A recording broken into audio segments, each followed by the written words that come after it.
আসসালামু আলাইকুম। সবাই কেমন আছেন? আশা করি সবাই অনেক অনেক ভালো আছেন। আজকে আমি তৈরি করে দেখাবো চিকেন রোস্ট কোনো রকম নামি দামি মশলা ছাড়া, শুধুমাত্র রাঁধুনি রেডিমিক্স মশলা দিয়ে বিয়েবাড়ির থেকে বেশি মজাদার এই চিকেন রোস্ট তৈরি করে দেখাবো। এভাবে চিকেন রোস্ট তৈরি করলে একসাথে 3টা মুরগির চিকেন রোস্ট অনায়াসে তৈরি করে নিতে পারবেন। অনেকেই রোস্ট তৈরি করতে ভয় পান যে টেস্ট হবে কিনা। আজকের এই ভিডিওটা দেখে যদি আপনারা চিকেন রোস্ট তৈরি করেন তাহলে ইনশাল্লাহ আপনাদের চিকেন রোস্টও একদম পারফেক্ট হবে আর সবাই খেয়ে আপনার প্রশংসা করতে বাধ্য হবে। এখন কথা না বাড়িয়ে দেখে নেই আমি কিভাবে এই চিকেন রোস্ট তৈরি করলাম। প্রথমে এখানে আমি চিকেন নিয়ে নিছি। এখানে আমি 3টা পাকিস্তানি মুরগি খুব ভালোভাবে কেটে ধুয়ে পরিষ্কার করে নিছি। এখন এখানে দিয়ে দিব 1 চামচ পরিমাণ লবণ, দিয়ে দিব কিছুটা পরিমাণ জর্দার রং। জর্দার রংটাকে আমি 1 চামচ পরিমাণ পানি দিয়ে খুব ভালোভাবে মিশিয়ে নিছি।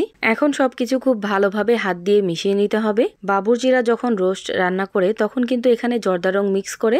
আপনারা অবশ্যই এই রোস্ট রান্না করার সময় অল্প পরিমাণ হলেও জর্দার রং ব্যবহার করবেন, এতে করে রোস্টের কালারটা খুব ভালো আসবে।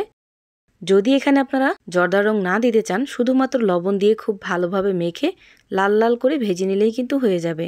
মেখে নেওয়া হয়ে গেলে এইভাবে রেস্টে রেখে দেব 8 ঘন্টার জন্য। এদিকে 8 ঘন্টা হয়ে গেছে। এখন একটা বড় কড়াইয়ে আমি দিয়ে দিলাম পর্যাপ্ত পরিমাণ তেল।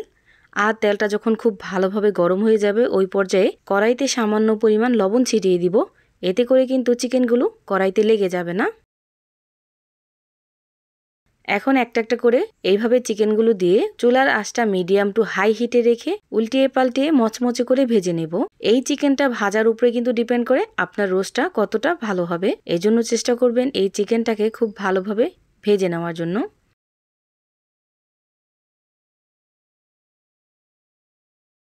এভাবে আমি চিকেনটাকে ভেজে নিছি। এখন আমি উঠিয়ে নিব। একইভাবে আমি সবগুলো ভেজে নেব।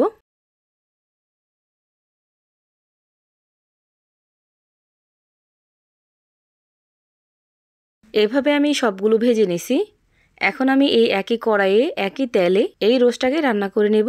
দিয়ে দিলাম কিছুটা পরিমাণ গোটা গরম মশলা, দিয়ে দিব 1.5 কাপ পরিমাণ পেঁয়াজ কুচি। এখানে আমি একদম সিম্পল ভাবে দেখানোর চেষ্টা করব, এজন্য কোনো রকম বাটাবাটির কোনো ঝামেলা করিনি। এখানে চাইলে আপনারা পেঁয়াজটাকে পাটায় খুব ভালোভাবে বেটে ব্যবহার করতে পারেন। এখন এই পেঁয়াজ আর গোটা গরম মশলাটাকে কিছুক্ষণ ভেজে নেব।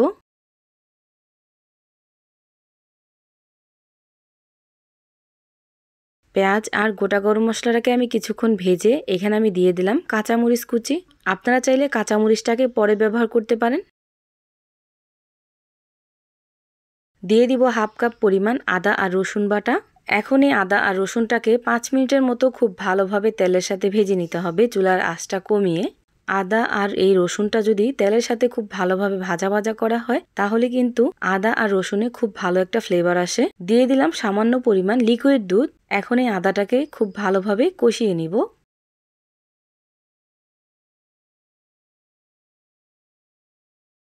আদাটা যখন কষানো হয়ে যাবে ওই পর্যায়ে এখানে আমি রাঁধুনি রোস্টের মশলাটা এখানে দিয়ে দিব। 3টা মুরগির জন্য এখানে আমি 1 প্যাকেট রাঁধুনি রেডিমিক্স মশলার প্যাকেট দিয়ে দিলাম। এখন আরও কিছুটা পরিমাণ লিকুইড দুধ দিয়ে এই মশলাটাকে খুব ভালোভাবে কষিয়ে নিব।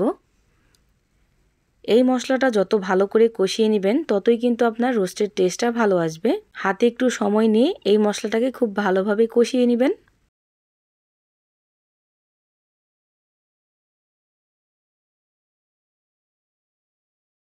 মশলাটা যখন খুব ভালোভাবে কষানো হয়ে যাবে ওই পর্যায়ে এসে এখানে আমি দিয়ে দিব আগে থেকে ভেজে রাখা সেই চিকেনটা দিয়ে খুব ভালোভাবে একটু মিশিয়ে নিব।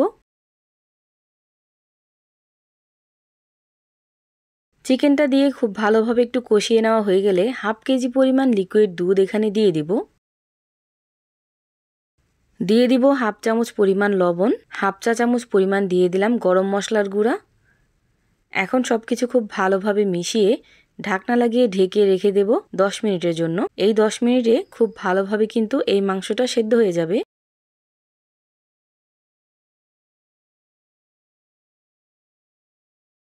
10 মিনিট হয়ে গেছে। এখন আমি ঢাকনাটা উঠিয়ে নিব আর একটু নেড়ে দেব যেন নিচে লেগে না যায়। এখন কিন্তু আর ঢেকে ঢেকে রান্না করার কোনো প্রয়োজন নেই। এখন চুলার আঁচটা বাড়িয়ে এই রোস্টের গ্রেভিটাকে শুকিয়ে নিলেই কিন্তু এই রোস্টটা একদম পারফেক্টলি রেডি হয়ে যাবে।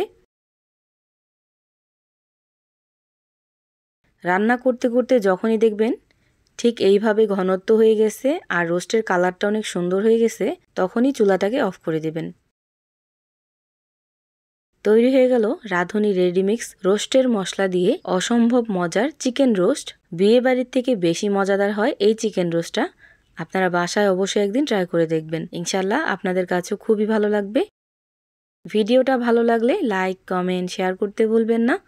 সবাই ভালো থাকবেন, সুস্থ থাকবেন। আল্লাহ হাফেজ।